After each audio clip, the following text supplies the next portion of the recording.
I'm a few minutes early. I just wanted to chit chat before I start getting ready and take my glasses off.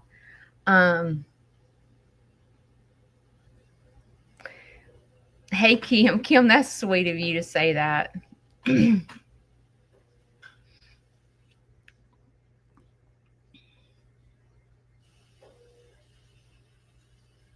haven't worn my velvet shirt in a while. Y'all know I love my velvet shirts. It's I forgot. Hang on, let me see how cold it is here. It's in the 20s here.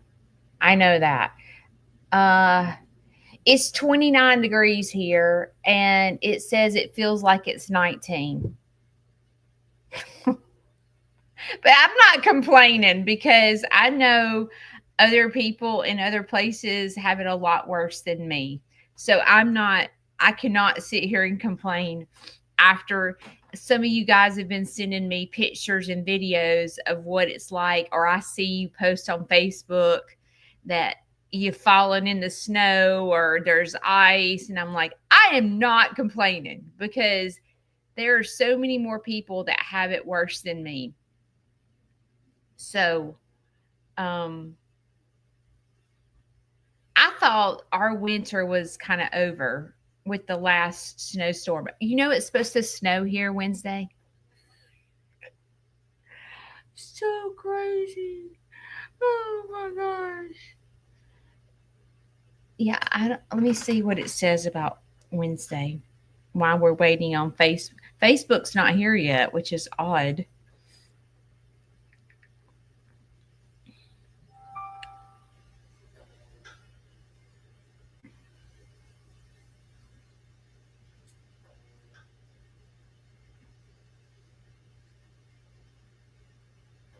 My Wi-Fi's oh no.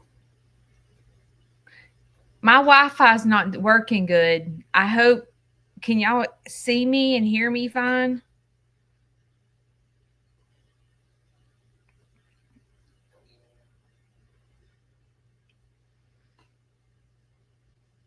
Yeah, the low Wednesday is 15 degrees and it's supposed to snow. Yeah, that's not going to be fun. Oh, but I'm thankful Kelly sent me those freezer things that go on the faucet, on the outlets outside. So I'm thankful for that because that's helped with the education center.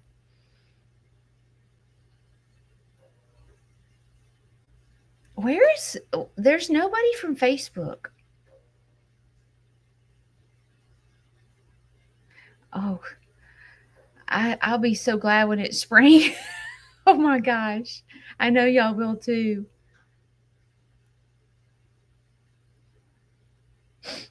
There's Facebook. Facebook just got here. Hey, Michelle Kelly. Michelle Kelly was my best friend in middle school. I used to spend the night at her house. Hey, Brad. I was wondering where Facebook was. It took y'all a minute to get here.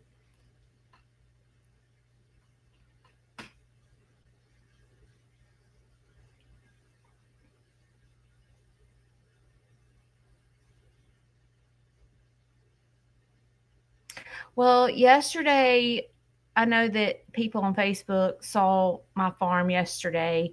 And luckily, the good thing about what happened to me yesterday in the farm is that it was on a Sunday and Shane was home.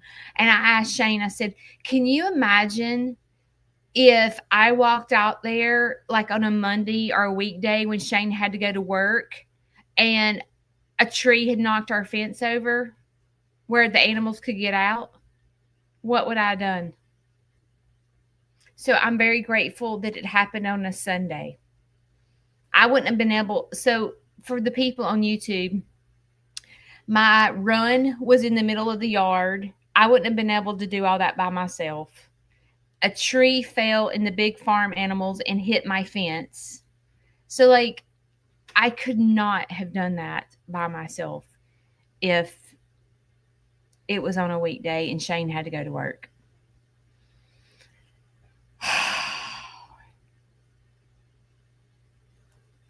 The video is coming out tomorrow. And also in that video, I'm taking my glasses off. Chris is not here today. Chris is out of town. So Chris won't be here today. Also, Lorraine Anders will not be here today. She has a new grandbaby, and she said that she wouldn't be here for a couple of days. Tomorrow's video is an update on honey. Things have changed with honey real fast. Real fast. So, you know, a lot of channels here in Alabama have babies that are going to be born soon. And I've been talking with them, and I've been sending them pictures of what Dee Dee looked like when she had Skipper. Unfortunately, I had to get a new phone, and I didn't have pictures of what Dee Dee looked like when she had Cinco. You know, it's different when they have babies for the first time versus it's just like a human being. You know, like if it's your first pregnancy and you have a baby, you know, it's more difficult versus the second one because this is gross, but things are looser, you know what I'm saying? And so I showed them pictures of what Dee Dee looked like. So Skipper was born April the 19th. I showed them what Dee Dee looked like three weeks prior to Skipper being born, and what Skipper looked like what Dee Dee looked like the day before she gave birth to Skipper. Big difference. And I know this is a first for Jason and Brooke, and it's a first for Chestnut Hills Farmstead. So I can't decide what to do with my hair. I don't think I'm curling my hair today. I think it's just going up on the top of my head. So,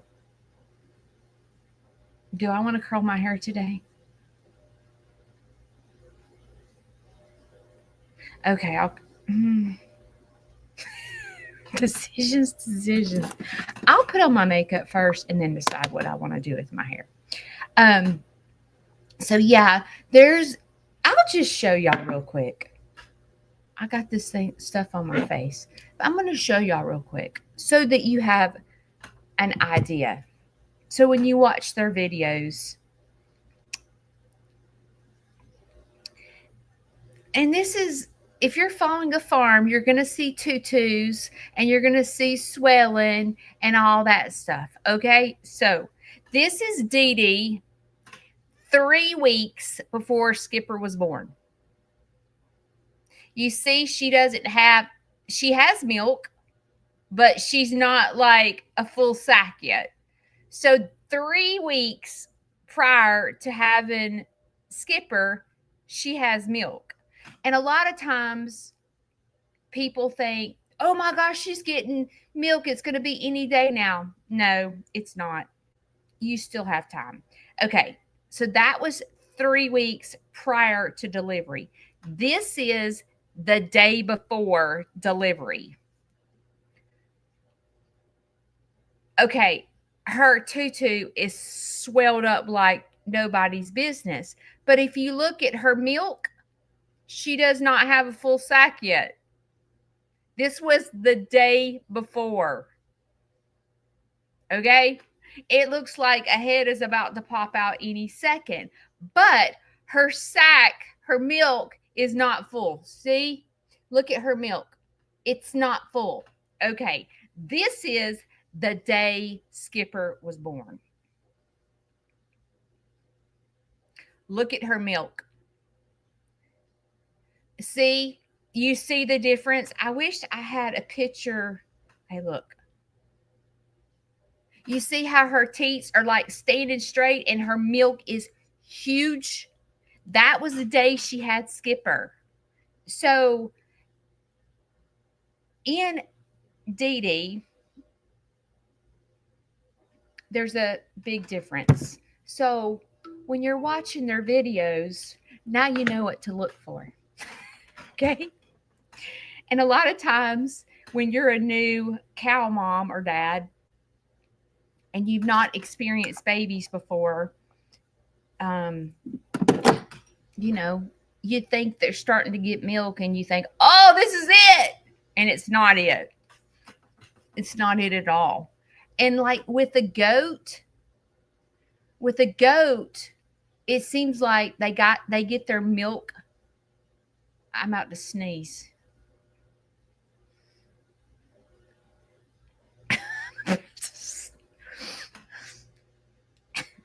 um, with the goat, it seems like it goes a little bit quicker than a cow. But a cow can have milk a month before having a baby. Remember? Y'all remember Dee Dee? We thought it was going to be any day now. I'm following her around thinking it's going to be any day. And it took weeks. So, but of course, every pregnancy is different, right?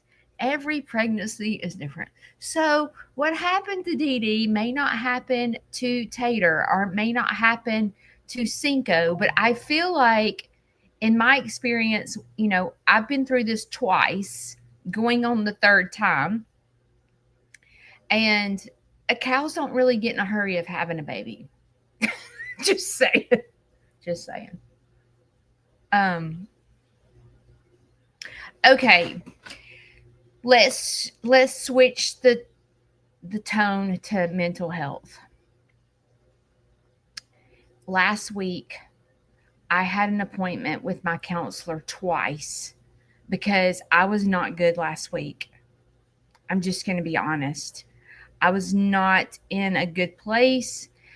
And I'm going to share with you how my brain was working and how, when I tell you guys that I'm a train wreck, I want you to understand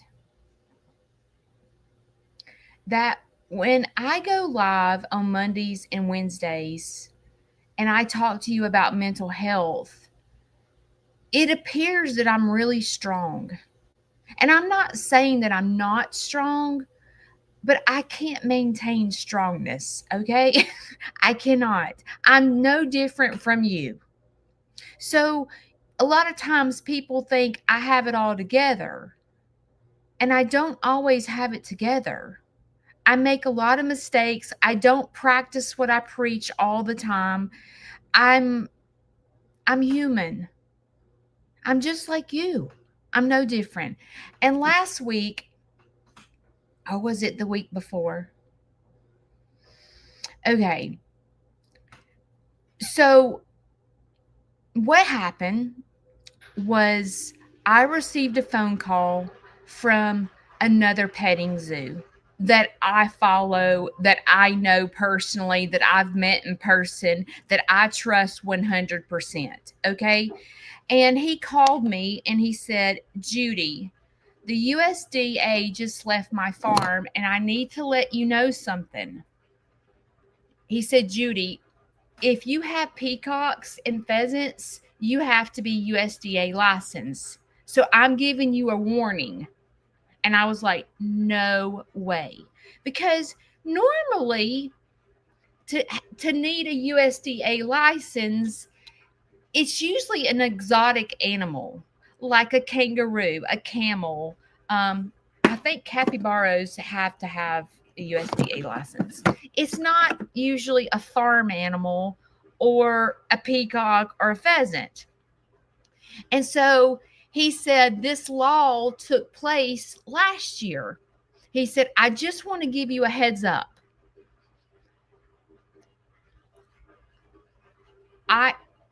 My brain went to crazy land when he called me. And my emotions took over. But prior to the phone call, I was dealing with a lot with Larry. And a lot of times when I'm faced with new challenges with Larry, it causes me to go to outer space emotionally. And I start feeling like I can't breathe. I start feeling like there's no way I can do this farm and be a caregiver at the same time. I am not, I can't do all this. And so my emotions take me to a bad place. And when I feel this overwhelmed, it's usually like, for example, I made a decision to get Bill Reynolds. Maybe I decided to get Bill Reynolds because I was in emotional mind. Because let's keep going. Libraries are calling me left and right. Okay? And I'm over here going, I don't have any animals to take with me because last year I had baby pigs and it was a huge hit. And so I get an emotional mind because as the libraries start calling me, I start going, "Oh my gosh, I'm going to disappoint them. They're not going to like me. They're not going to like me cuz all I have is rabbits and a tortoise. And they're going to be disappointed."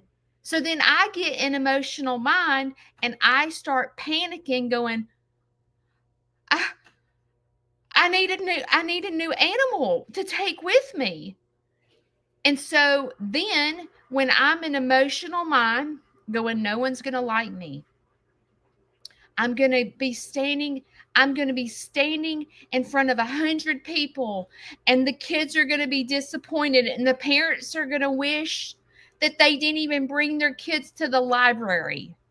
I'm an emotional mind. Okay? And I talk about emotional mind all the time. So then when I'm in emotional mind, I start panicking going, I need another rabbit. I need a floppy-eared rabbit to go with me because when I go into the schools and I go into the libraries, I don't have enough small animals to take with me. So then when I'm in emotional mind, I start to panic and I'm like, I can't do all this by myself. I can't take big animals into the library because it's just me. And I'm not putting an animal in the back of the truck and driving an hour and a half in the blazing sun in the middle of June. And then Shane starts saying, Judy, you can't pile all the animals in the truck. And then I go to Crazy Land. He doesn't understand. He has no clue. He doesn't understand. I am not putting a goat in the back of a truck in the middle of the summer. That is inhumane. And I'm not doing that. So you see how my brain is all over the map? So then when I'm in emotional mind, I'm like, well, I'll get a small goat. I'll get Bill Reynolds because Bill Reynolds can go in the truck. And then the parents and the kids and the librarian won't be disappointed in me because I'll bring another animal. But then I feel overwhelmed doing it all by myself. But then I go even further because I'm like, okay, Judy, hire someone. I can't afford to hire someone to go with me because I don't make that much money to hire someone. And nobody wants to do it for free. And I can't put another body in the truck because I have a goat, rabbits, and a tortoise in the truck. And then I start feeling overwhelmed and my mind my mind is in crazy land. And I don't practice what I preach. And then for the next couple of weeks, I'm no longer in a normal land. I am in crazy land, spinning out of control. And then it affects my sleep. And I can't get to a safe place until I make a decision. Because when my brain makes a decision, I'm able to slow down my brain because my brain is spinning. Parents are going to hate me. Kids are going to hate me. I don't have enough animals. I need to get another animal to go to the library with me. Oh my gosh, I can't put it in the back of the truck. I got to put it inside the truck, but I don't have anybody to help me. But I can't put anybody in the truck. You see how my brain is going like this?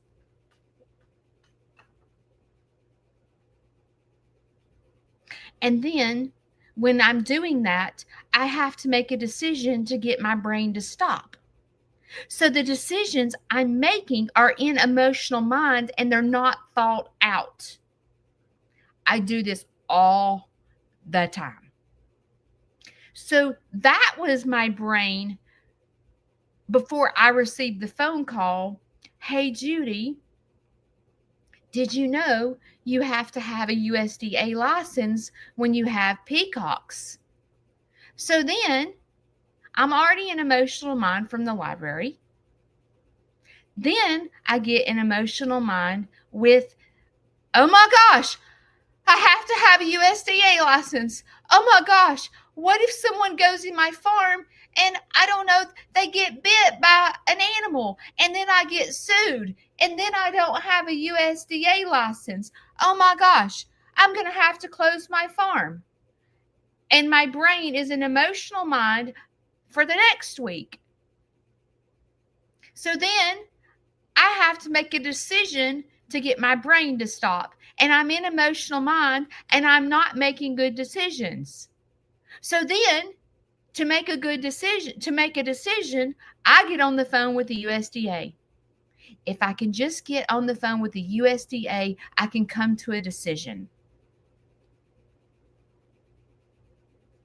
I get on the phone with USDA for like an hour. And they're like, yes, you have to have a USDA license. So then I'm listening to all these rules and regulations and I'm panicking even more. Because then I'm like, oh my gosh, I'm going to have to close my farm because I can't get a USDA license. Because if I get a USDA license, then I have to get a new fence. And then they have to pet behind a fence. And that's not what I want. So then I'm in emotional mind with that. And I make a decision going, I'm just closing my farm. Just closing it. Screw it. I can't do it. Just closing my farm. So then, once I make a decision, I go and I post a video about it. Because I'm in an emotional mind and I'm like, I just have to tell the backup dancers I'm closing my farm to the public. And I feel confident about it. In the moment, I'm like, this is what I have to do. This is not the petting zoo I want to be. And I convince y'all, I'm good about this. This is where God's leading me. I'm closing my farm. I have Larry and I have too much on me and I can't do it all because I'm in emotional mind and I'm not making thought out decisions. Because for the past 2 weeks, I have been spinning out of control. So then I already had a couple of field trips and a couple of birthday parties on the schedule. And I wasn't about to tell them that I've closed my farm. I'm like, I'm just going to continue with these 2 field trips and these birthday parties. So this weekend, I have a birthday party. And I'm snapping pictures like I always do for the parents. And I'm going back after the birth. It was an incredible birthday party. Okay. This 2-year-old, my farm made his day. And I'm just going to show you one picture. No, I'm going to show you 2 pictures.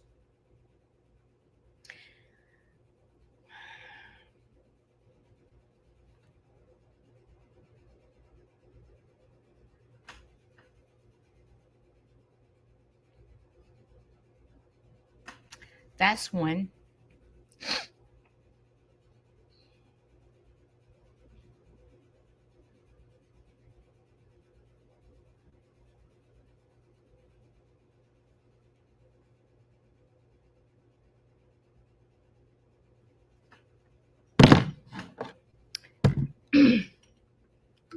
So then I have a birthday party and I'm snapping pictures, and I begin to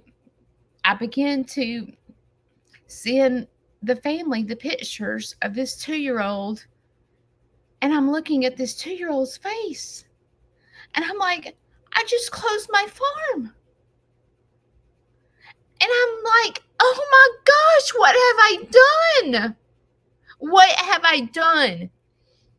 I was in emotional mind. I closed my farm. I went to my website, took off tours, took off field trips because I made a decision in emotional mind that I was closing my farm.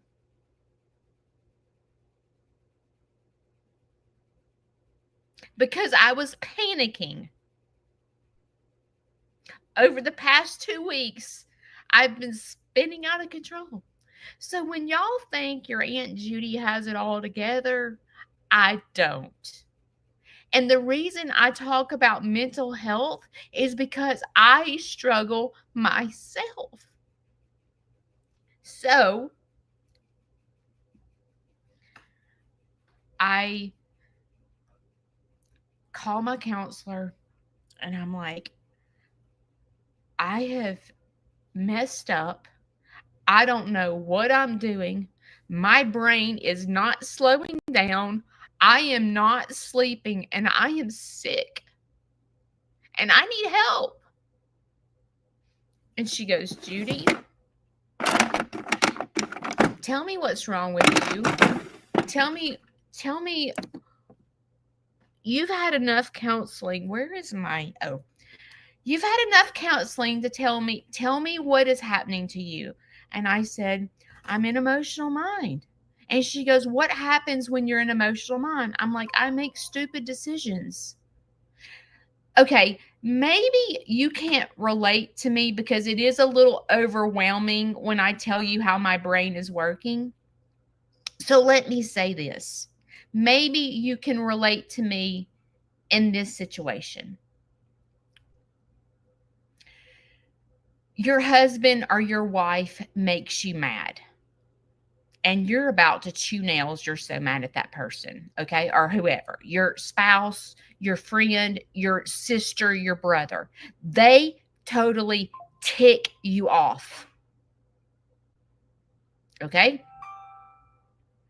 And you go to emotional mind because your emotion that you're feeling in the moment is anger. And you're like, I will never go to their house again. I'm done. I'm done. She's pushed me to the limit and I'm done. You're you're in the emotion of anger. And you're telling yourself when you're in emotional mind that you will never ever ever go to her house again, or you're getting a divorce, or you hate his guts, or whatever you're feeling, that whatever the emotion of anger is making you feel, you're in emotional mind when you're telling yourself, I hate him. She gets on my nerves. I will never do this again, because you're stuck in anger. And some people can get past anger quickly. And some people are stuck in anger for years. They'll hate their sister for years because they're mad at her, because they're stuck in emotional mind and they're not processing the situation. I get you. Okay. So, you know how, like, your mom, I don't know, your mom's probably always told you, don't make a decision when you're mad. Like, you need to walk away, and you need to think, you need to settle your butt down and do not make a rash decision when you're mad. But like, when you're mad and you're in the moment, what's happening is you have to make a decision because your brain is spinning out of control because you're so mad that your blood pressure is high. You don't feel good. It makes you sick, and you're in the moment of an emotion. And you're like, I just need to make a decision. If I make a decision that I'm never going to her house again, I can deal with it.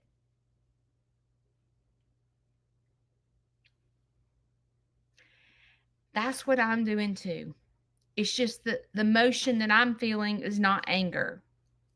The emotion that I'm feeling, there's a lot of emotions I'm feeling. Like when the libraries are calling and I don't have small animals, and I'm telling myself they're going to hate me.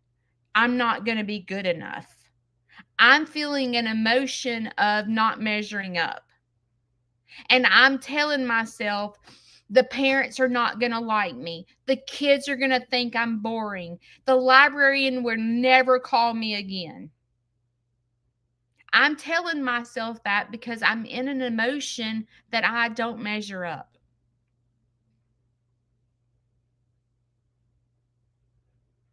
So then when I'm in the emotional mind that I'm not going to be good enough, then I make a rash decision. I've got to get another animal to take with me.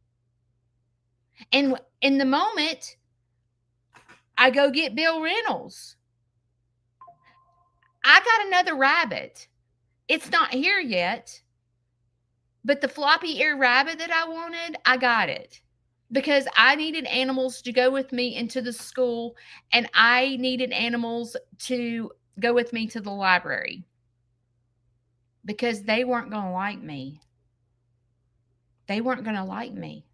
I didn't have enough animals. So I made this decision, and I'm not saying that I'm not glad that I got Bill Reynolds or that I'm possibly going to get this rabbit. I'm not saying that I'm not happy about it because I am happy about it, but I made a rash decision being an emotional mind.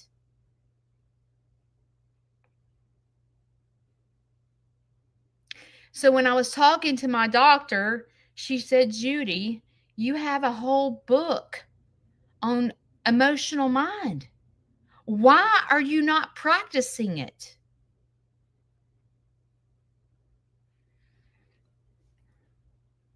And when I'm in emotional mind,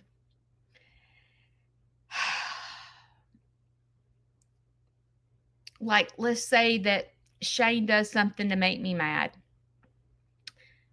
Y'all, I will hate him for weeks. He can say something and it will trigger me, and I will literally resent him for weeks. It's terrible. It's terrible. And I'm not proud of it. But the things that I'm supposed to practice is I did a whole YouTube video on it. I said, do you fight depression? I did a whole video about what to do. And I don't do it every time. And the reason I don't do it every time is because I'm an emotional mind 24/7. I don't get out of emotional mind. It's almost like I'm not even getting ready. It's almost as if I'm so accustomed to being an emotional mind that it's an automatic reaction for me, and I don't even notice that I'm in it all the time. Because that is my coping mechanism. It's something that I've done my whole entire life. So, like, I don't always recognize that I'm in it. When I recognize that I'm in it is the moment I start having a total mental breakdown. I'm crying, I'm upset. I'm like, oh, I can't breathe. And then I'm like, what's wrong with me? What's wrong with me? And I have to call my counselor and go, I need an appointment like today, like ASAP. And then when I'm able to talk to her, she's like, do you know what's happening to you? And I'm like, oh, yeah. So when I'm in an emotional mind of, let's just say, panic, and anger.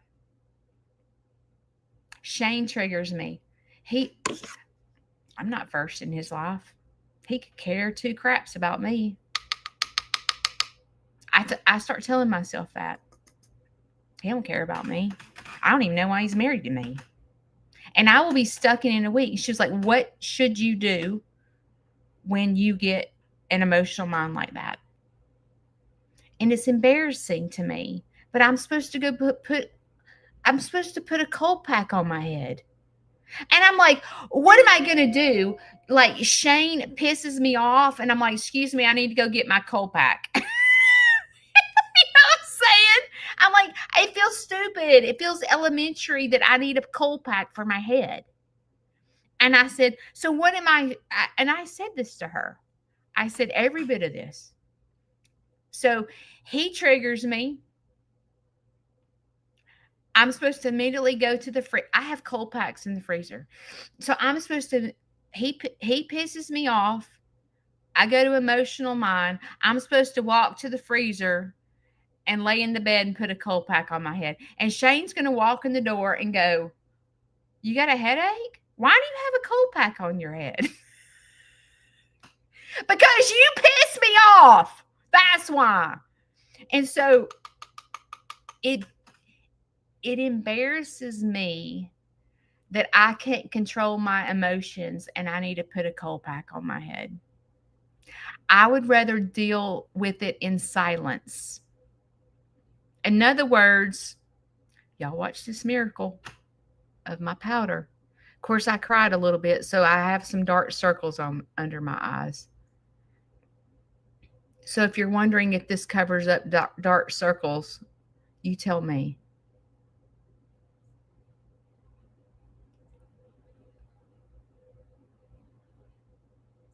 I say no. I don't know. I don't know. So it embarrasses me. It embarrasses me to be called out on emotional mind. It embarrasses me to be called out. Why do you have a cold pack on your head? It embarrasses me. I feel like I should be stronger. And so I don't want to do all that. I don't want to do that in front of people. So she was like, why? I don't know. I don't know. I don't know, but I don't. I feel I would rather deal with it. I would rather Shane go to work, me be in the house and put the cold pack on my forehead when he's not here, and me process it and break it down with him not here. I can't. It's almost like my brain won't work correctly once it gets an emotional mind when there's people around me. I feel smothered. I do. And so I told Shane, I said, listen, I had an appointment with Dr. Hennig. I don't know, that kind of does look like I do look lifted. Don't you agree? So I told Shane after I'd had my second appointment with Dr. Hennig, I said, listen, I've not been well this week. And he's like, what's wrong? And I'm like, I've been spinning all out of control. And so I began to tell him how my mind was working. And he's looking at me. And I'm like, listen, you piss me off. Half the time I don't really like you, to be honest. Shane, I don't. You're mean. You're ugly. I don't like you. And I stay mad at you for weeks. And I said, I just don't like you. And I need to put a cold pack on my head dealing with you. So when I'm laying in the bed with the cold pack on my head, it's because you have taken me to La La Land and I am not liking you very well. So don't ask me why I have a cold pack on my head because It's because I don't like you in the moment, okay? Just to let you know. So then it got to be a joke all weekend because he'd go, he would say something, and then he'd go, "Do I need to go get you a cold pack?" And so like then I would start busting out laughing because I'm like, "Yes, you piss me off. I can't stand you. I literally cannot stand you because I go like I envy people that can be around their spouse and they never hate them. Like, how do you do that? I don't know. But like I go to hate. Like I am in the moment, like you piss me off. I can't, and I know hate is a terrible word. It's terrible. And I am not proud that my brain goes to hate, but it does. I literally can't stand him in the moment. I have to walk away. And it's not good. And I've told you that when I do that, it's like I hate his guts. Oh, he's the best husband in the whole wide world. Like, like when he does something for me, like out when he out was out there yesterday morning at 6:30 in the morning with his chainsaw cutting the wood up to protect my animals. I'm like, oh my gosh, he is the best husband in the whole wide world. Oh my gosh. He loves me. He loves my animals. Oh my gosh. He is so awesome. I am so lucky to have him. And then we walk in the house and he has some ugly thing to say or something. I'm like, I cannot stand him. Oh my gosh. I cannot stand him. And you see how I go from one extreme to the other within like no time. It's like, Shane, you really need to sew your mouth together because you are so much more attractive out there with your chainsaw than you are in this house having diarrhea of the mouth. Because when you open your mouth, you make me not like you. Just to let you know. It's called dialect, meaning I hate his guts. Oh my gosh, he's the best husband in the world. It's like, no, he's not the best husband in the world, and you don't hate his guts. He's somewhere in between. He's somewhere in between. But I get caught up in emotional mind and I go to La La Land. And when he pisses me off, it'll take days for me to recover from it because I'm in an emotional mind of anger. Or I'm caught up in emotional mind. Oh my God, I have the best husband in the whole wide world. He can do anything. He can build, he can do electrical, he can't do plumbing. He's just, I have everything that I have because he's the best husband in the whole wide world. That is emotional mind. Okay. He is not the best husband in the whole wide world. And he's not the worst husband in the whole wide world. He's somewhere in between. But when I'm caught up in emotional mind, you cannot convince me that he's somewhere in between. He's either the best or he's the worst. And if you pick up the phone and talk to me, I might tell you he's the worst husband and you might start feeling sorry for me. Or I can tell you that he's the best husband and you're jealous of me. It just depends on what you get when I'm in emotional mind.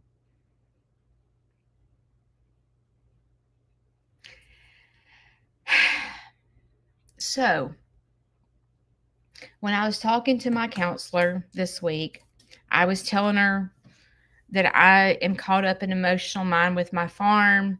I don't know what to do.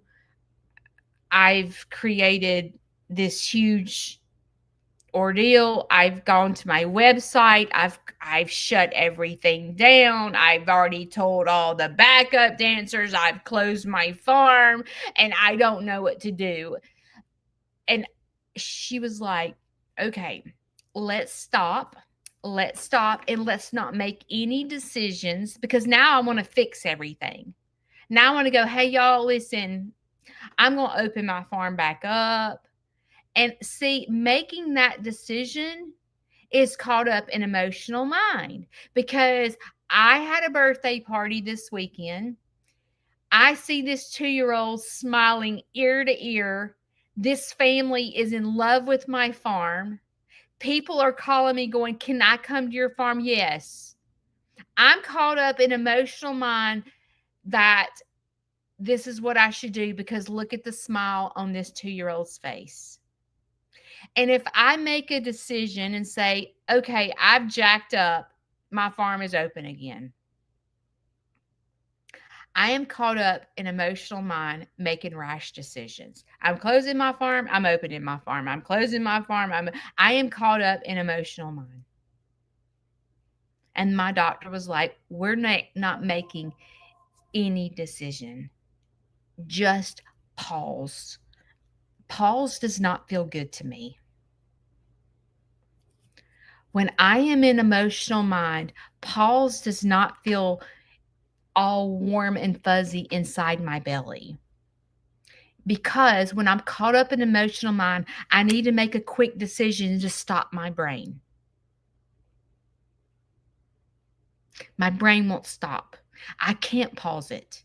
It doesn't pause. My brain doesn't pause when I'm in emotional mind until I make a decision. Once I make the decision, my brain can stop. But see, it goes into an opposite direction. Okay, I'm caught up in emotional mind. Oh my gosh, if I got sued, the USDA requires me to have license. I'm just closing my farm. I made the decision to close my farm and my brain stopped. And then I was okay. I'm fine. It stopped. Birthday party comes this weekend. I'm caught up in emotional mind again. Oh my God, I cannot close my farm. Look at this kid's face. Dear Jesus, I cannot do this. I have worked too hard to get to where I am today to close my farm. I'm caught up in emotional mind because this family had so much fun at my farm. My animals make a difference in people's lives. And now I want to open my farm back up. I'm in emotional mind and I need to make a quick decision because my brain is spinning out of control. I didn't make a decision to open my farm back up. I'm pausing. But I'm telling you, the word pause is so hard for me when I'm caught up in emotional mind. Like if you have anger, the word pause to you does not seem normal when you're caught up in emotional mind. Let me give you another example. Okay. Someone texts you. You read the text and you make an assumption of what they meant because when they sent you the text, you had a feeling. Okay? That feeling that you felt when they text you was an emotion. Okay? So they text you, you had a feeling of an emotion. And let's just say the feeling of emotion was you think you know what they meant. You have convinced yourself that they meant this when they sent that text because when you read the text, you had an emotion, you had a feeling, and therefore you're right. And no matter what we do, we can't convince you what we meant because you had an emotional feeling when you read that text.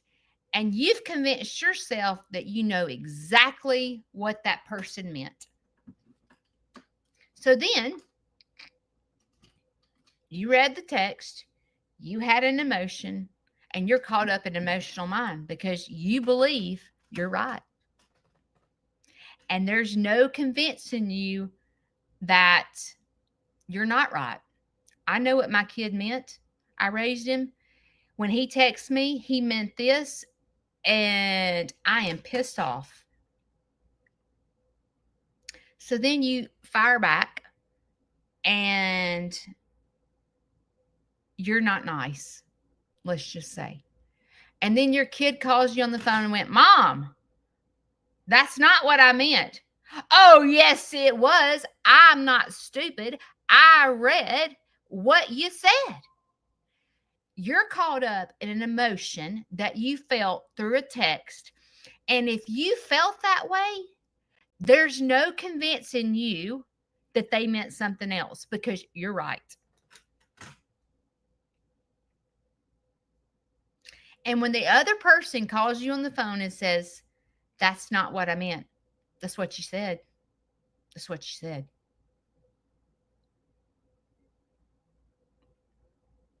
That is an emotional feeling, and you're convinced that you're right.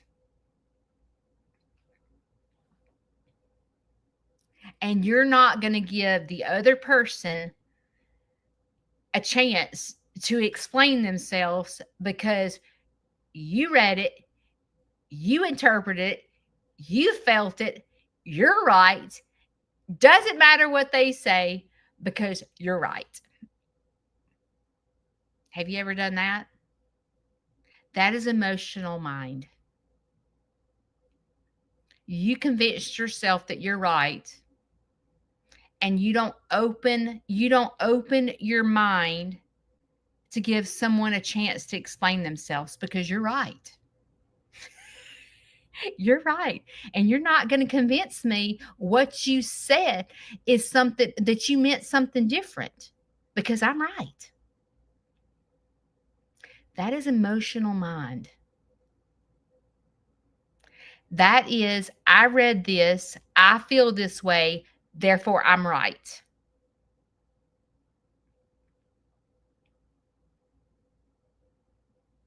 I'm trying to explain to you what emotional mind is because if I had to guess right now, majority of us probably live in emotional mind. We make decisions based off of feeling.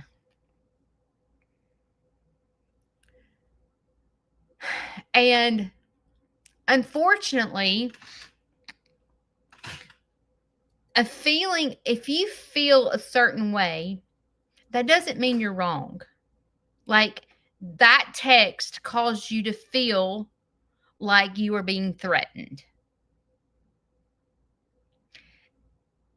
A feeling, your feelings are valid. But what happens is when you get into emotional mind, the feeling becomes a fact. And you're convinced that this fact is correct, and you don't give anybody else the benefit of the doubt because you are correct. You turned your feeling into an emotion, and you can't get out of emotional mind to rationally think that what if that person that called me on the phone really meant this? And I'm believing that I'm right. What if you're wrong?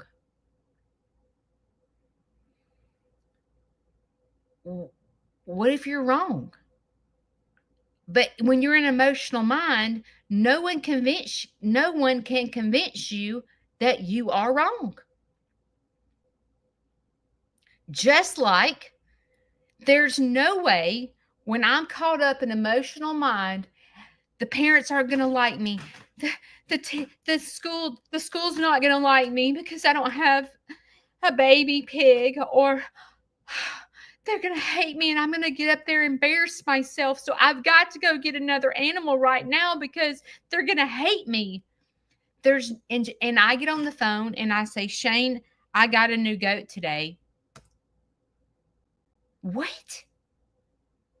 Shane, you don't understand. I'm going into the libraries this summer and I have nothing to take. They're going to hate me. Judy, they're not going to hate you. There's no way that Shane can convince me when I'm an emotional mind that they're not going to hate me, because I've already made up my mind that they're not going to like me because I don't have enough animals. They're not going to like me. They're never going to ask me to come back. I'm a waste of their money because I'm caught up in emotional mind and I believe my feelings are correct. And even though Shane says, Judy, why do you think this? Because it's the truth. It's the truth. And you can't convince me when I'm an emotional mind that I've made a bad decision. It's just like closing the farm. Shane said, Judy, because he was hunting and he had been gone for 2 weeks. And in 2 weeks, I made a decision to close my farm and we weren't even talking about it when he left. And he's like, where did this come from? Who called you? What? Shane, this farm called me and said that it's against the law for me to be open to the public. I called the USDA myself and I talked to them on the phone. And yes, you have to have a USDA license to operate a petting zoo and be open to the public when you have peacocks and pheasants. I'm not getting rid of them. So I closed my farm. You did what? Judy, they haven't even been out to your farm. Shane, I got on the phone and talked to them. It's against the law.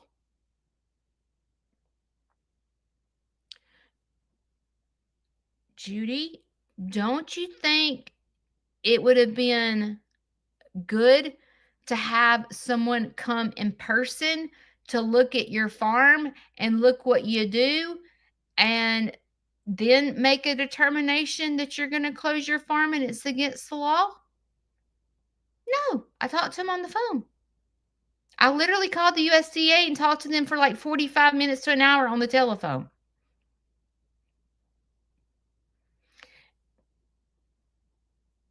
Okay. Okay. So an emotional mind. I talked to this person. I don't even know her name, y'all. I don't even know the lady's name that I talked to.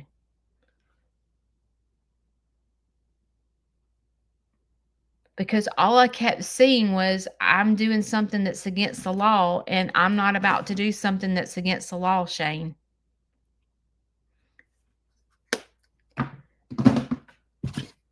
I didn't pause. I didn't stop and smell the roses for a minute. I just closed the whole darn farm down without thinking. Took it off my website. I'm done. I'm that type of person. When I'm done, I'm done. I don't know if you know what I'm talking about. Maybe somebody can relate to me, but like when I'm done, I'm done.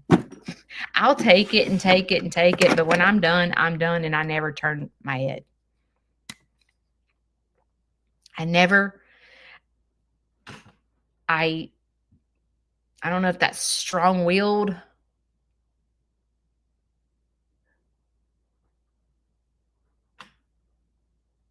I don't know what you call it. Hard-headed, red-headed, stubborn. But when I'm done, I'm done. Usually. And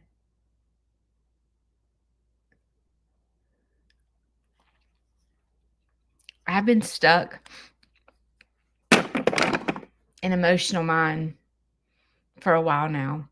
And Judy, my counselor said, Judy, you have a book. I'll show you the book. It's on Amazon. You want to take a screenshot? This is it. So this morning, I was like, okay, it's not like when, let's say you get on a diet and you lose weight and you're like, I did it. I lost 50 pounds. I don't have to do anything else again. And then the next thing you know, you've gained all 50 pounds back. Because why? You didn't practice. You, I don't know, go to counseling for, I don't know. You go to counseling for anger. And you're like, all right, I got this. Thank you so much for helping me. I am a different person. Like now I know how to control my anger. Thank you. And you walk away and never have to practice again. Your anger has creeped back up. Same with me. I haven't been practicing what I preach. Therefore, everything that I've worked so hard to accomplish is creeping back up. I've lost track of everything. I hadn't been focusing on eating right. I haven't been focusing on drinking my water. I haven't focused on keeping myself out of emotional mind. I haven't paused. I haven't.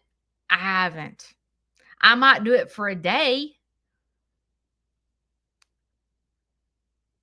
but this is being the best version of yourself is not a marathon. It's not like you ever get the badge to go, I've graduated and I never have to visit this problem again. It's a daily walk. It's something that you have to practice every single day. And sometimes it can feel overwhelming to think, oh my gosh, every single day for the rest of my life, I have to count points, or I have to read this book, or I have to practice mindfulness, or I have to keep myself sober, or I have to like whatever it is. Yes, it is a daily walk. It is not a marathon. You don't get a graduation hat.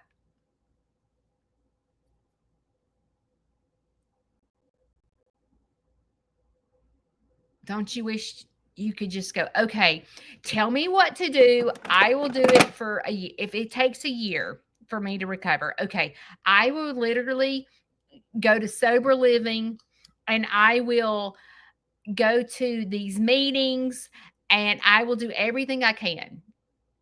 And for a year, you go to meetings, you stay in sober living for 6 months, and you think, oh, I've got this.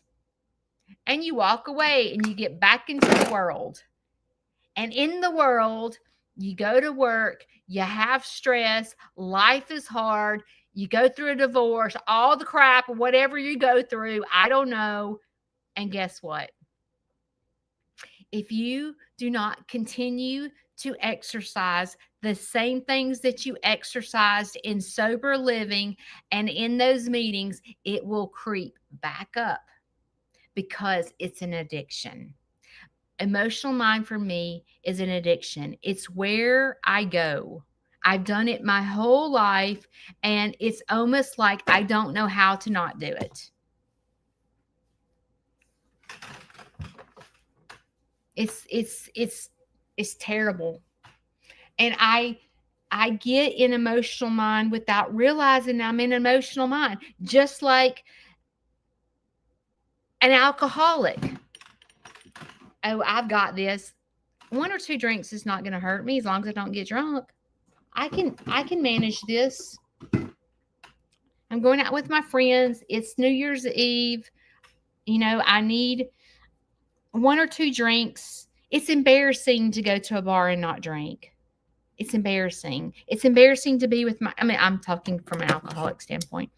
It's it's embarrassing to go to New Year's and tell people that I can't have a drink because I can't control myself.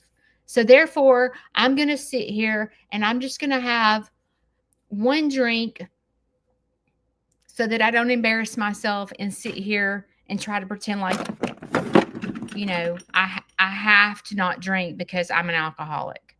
So I'll just drink one or two and I'll be okay. Lie. You're lying to yourself. You're not strong enough.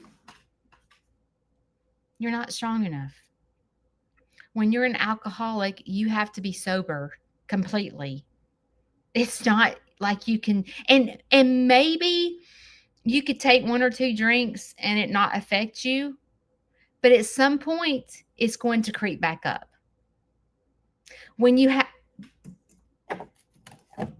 did y'all take your Celtics off? I took my poo to the UPS.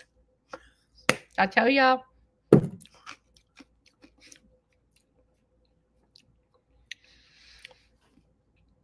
At some point, maybe it doesn't creep back up for a year, 2 years, 5 years, but at some point, it's going to creep back up if you don't practice.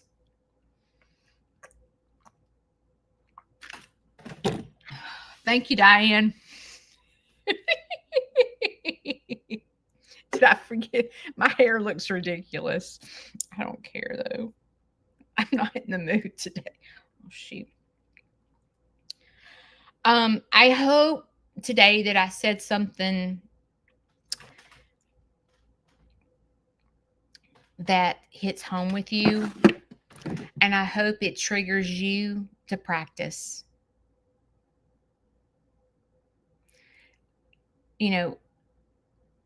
If you have anger, if you have your brain goes to la la land, sometimes when you don't recognize certain behaviors in yourself, it's because you've done it your whole life and it's your only coping mechanism. To recognize irrational behavior in your brain is what gives you anxiety. What makes you have a headache? What makes you sick at your stomach? What makes you stay at home? What makes you not want to be around people?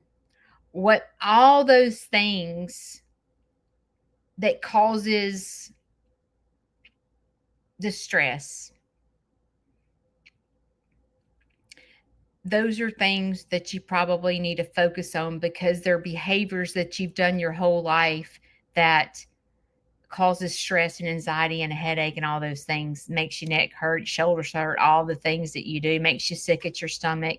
Those are things that you have actually exercised your whole entire life, and it's your only coping neck. You don't know any different.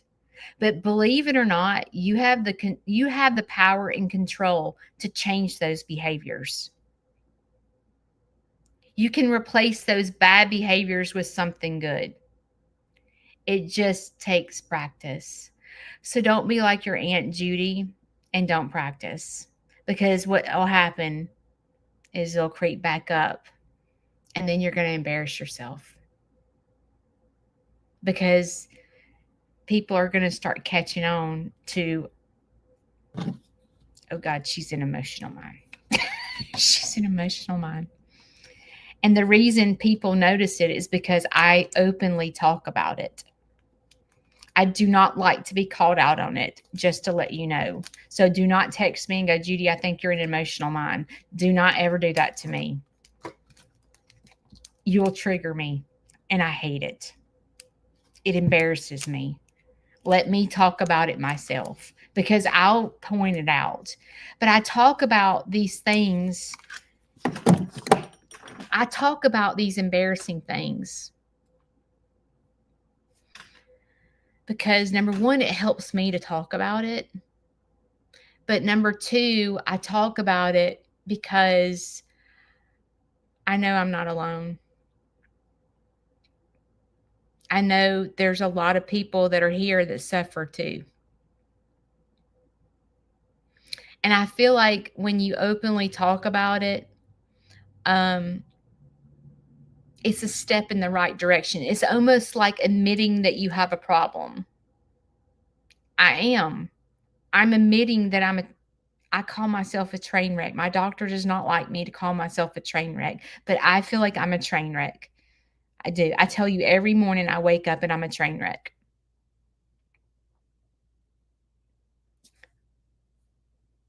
Remember, your emotions lie to you.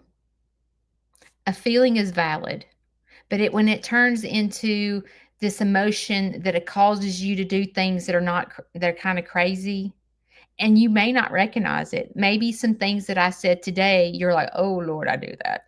I think I'm right. Oh, I have said I'm never going to my sister's house again. Or I say that I hate my husband, or whatever. I see what Judy's talking about. Well, here on Mondays and Wednesdays, we just talk about it. It doesn't mean that I have all the answers. If I had all the answers, I wouldn't be struggling myself. But I have to practice it. You have to practice it. We have to practice it together. We're backup dancers, meaning that we have to keep each other dancing. Because if we don't, we're going to be in left field. So today is Monday, start of a new week. I know what I talked about was very deep today, but it's just what I'm going through. And I feel embarrassed about it. I do. But I wanted to be open and honest with y'all how I'm feeling today and how I've been feeling the past 2 weeks. So, you have choices. You can sit it out. Sitting it out means not practicing good behavior, not practicing good practices, I guess. Dancing is going, you know what? Today's a new day. I was jacked up yesterday, but today I'm going to practice and I'm going to go forward in the right direction. And that's what I call dance. I'll see y'all Wednesday. Love you. Bye.